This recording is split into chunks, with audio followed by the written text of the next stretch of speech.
Welcome in to the Fun Astrology TGIF August 15th Friday podcast. Thomas Miller, thank you so much for joining us. Hoy! I got some new stuff. I am playing with some new toys, and we're going to talk about said new toys here.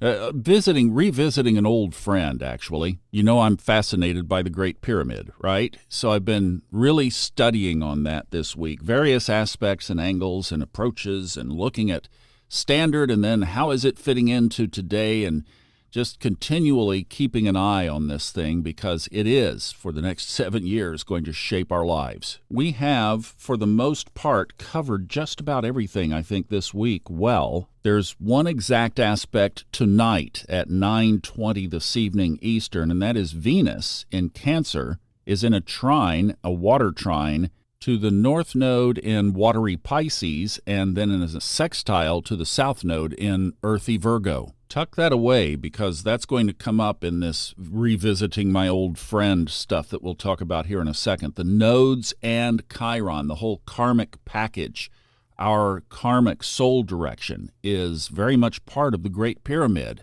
that's lurking under the surface. And then tomorrow, well, overnight while you're sleeping or before you go to bed, if you're on the West Coast, the moon goes void of course again. It happens on the East Coast at 1:12 in the morning. So those of you on the West Coast, 10:12 p.m. before you go to bed Friday night. It's almost 11 hours. The moon will hit Gemini at high noon on Saturday, where within just a mere 2 hours after moving into Gemini, will lip smack Uranus on its way by. Uranus slowing down, getting stronger. We're going to talk about it in the webinar, particularly as it relates to the eclipses coming up in September. So you can go to hightimelineliving.com, and while you're there checking the webinar out, why don't you sign up for our community function there? One of the reasons I chose this program was so that we could have our own private within the website community. We already have some conversations going on there. How do you find it? Well, it's real easy. hightimelineliving.com. Then in the top menu bar, you have all those white links. The far right one is community. Click on that, sign up, it's free, and then you're right there in. And now that Mercury is out of retrograde, it is safe to be community again. We can talk.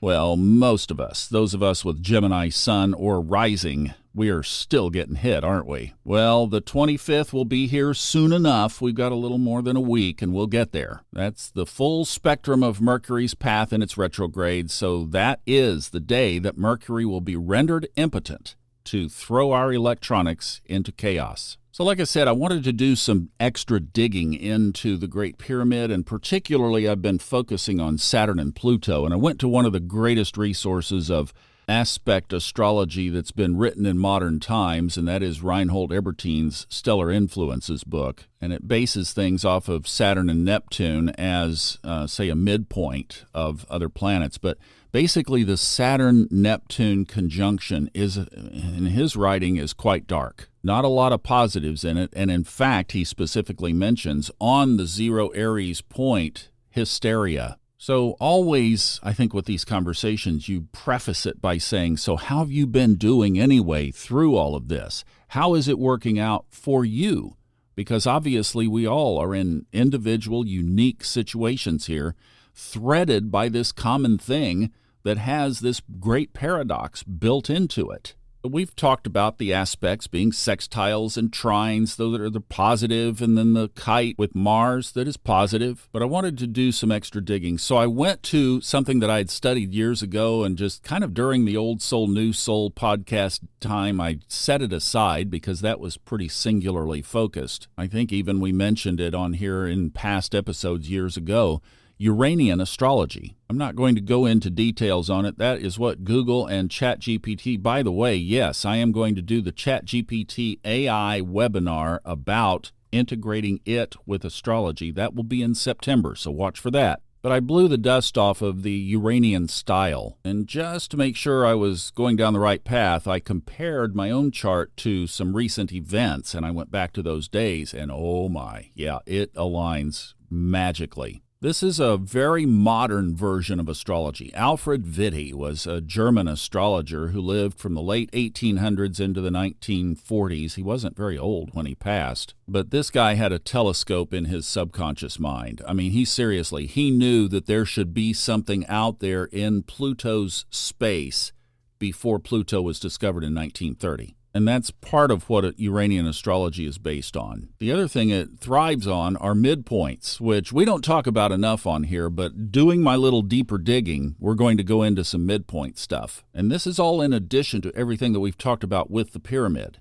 There are also connections under the surface with midpoints of things like Jupiter's expansion combined with bringing truth to the surface, particularly around authorities and government. Well, is that not a story that's almost writing itself right now? And that is all encapsulated in the very positive Venus-Jupiter conjunction that Kristin talked about on Tuesday that is still separating but within orb. And that is definitely playing out. And here again, chalk one up.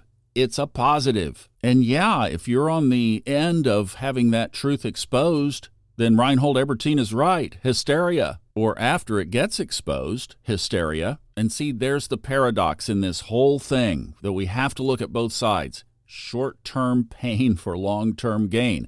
If you're on the outside of being exposed, in other words, you're watching it, would you not want that to come to light? So it's allowing what is naturally there. And let me say again, this is about the truth coming to the surface, most specifically related to authorities and government, and that is right there on the chart, just as certain as the sun is in Leo right now. I mentioned before, another thing that comes up is the whole spiritual karmic path.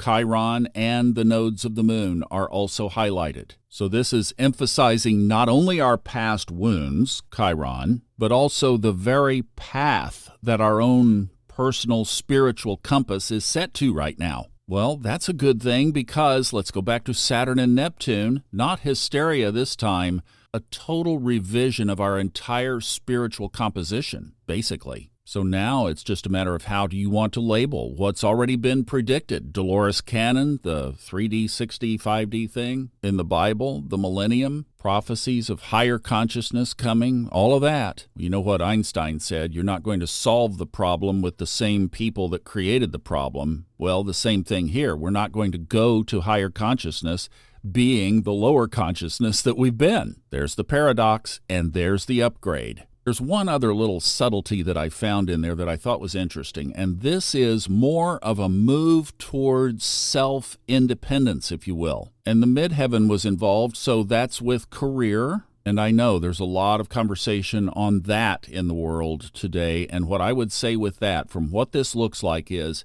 if you have a job, work that job with everything that you have, and then be asking the universe, what can you do to have a side hustle? And yes, astrology could, for some, be a part of that. But the theme is pushing past all of this stuff. This stuff. Just look at all this going on as stuff to the higher areas of, well, high timeline, living, pushing yourself to higher levels. That is intensely strong as part of this that I found as well. I'm pretty impressed with this Uranian astrology. We'll talk about this some more in the Fun Astrology podcast, I can promise you. All right, have a great TGI Friday. I'll see you back. Merriman is expected for tomorrow, and then I will see you back for the weekly video and here again on Monday. We'll start it all over.